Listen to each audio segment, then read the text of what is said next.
In this week's episode, he was handed a 25-year prison sentence. So how did he turn things around? But first, he lost his leg, but not his passion for surfing.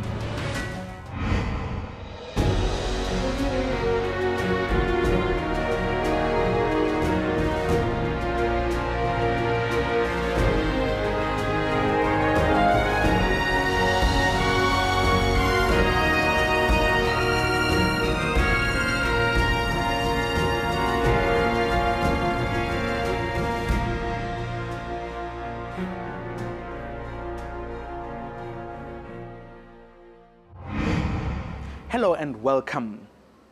Bongani Xulu is a young man with a strong heart and tenacity. He lost his leg in a car accident just as he was entering the prime of his sporting career. Of course, many people were convinced it was over for the star surfer from KwaZulu-Natal. But Bongani proved them wrong.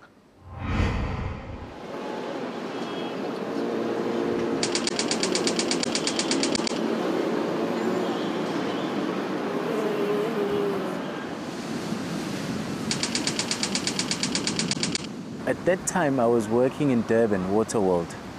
I had just been to Sun City.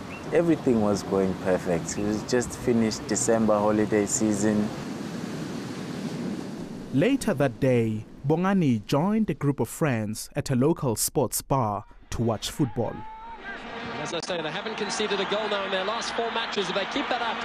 Kaizer Chiefs won, and nothing, no celebrations or anything, but we just chilling with your mate, you know. But this get-together did not end as well as it started. Out of nowhere, a bone-crushing collision, and the sports bar descended into chaos. I was on the floor. And what was running to my mind was, where am I? What is this noise, you know? And why am I on the floor? A car accidentally plowed into the venue, taking Bongani out on impact. The driver immediately fled the scene.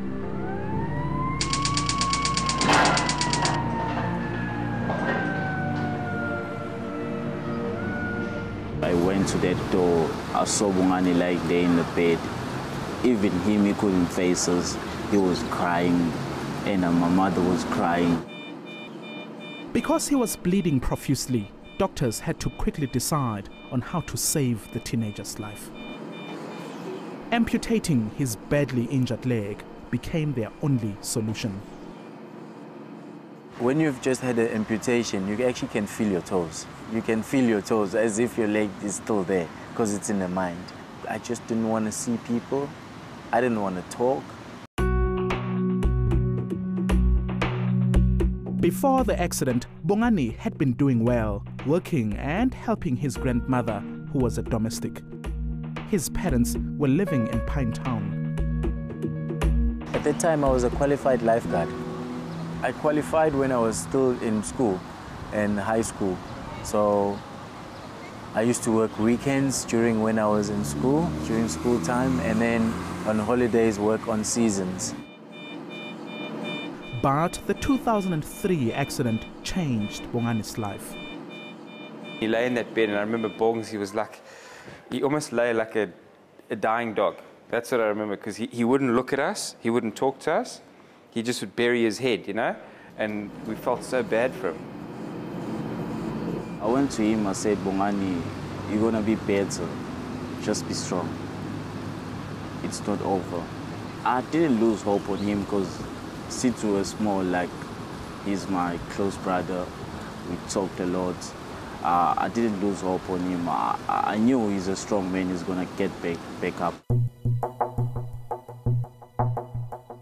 The words helped Bongani beat his depression.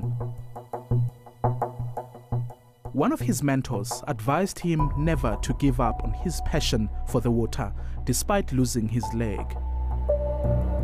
And he told me, Bongs, you're a surfer, you've got a very good eye in surfing, you know what's good and what's not good. You can still have a professional career as a judge, judging surfing in competitions.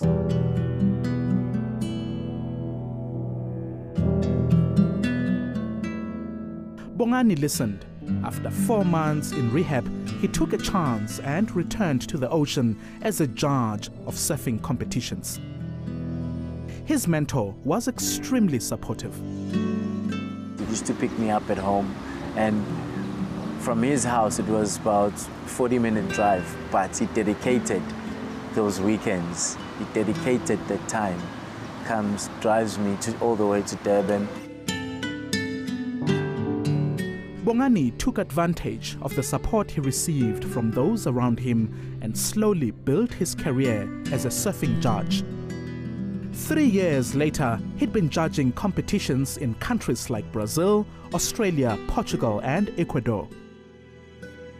I remember the first time I saw him on ETV, I called my mom and say, "Hey mom, hey, he's my brother on TV." I saw my friends at school, I was like happy.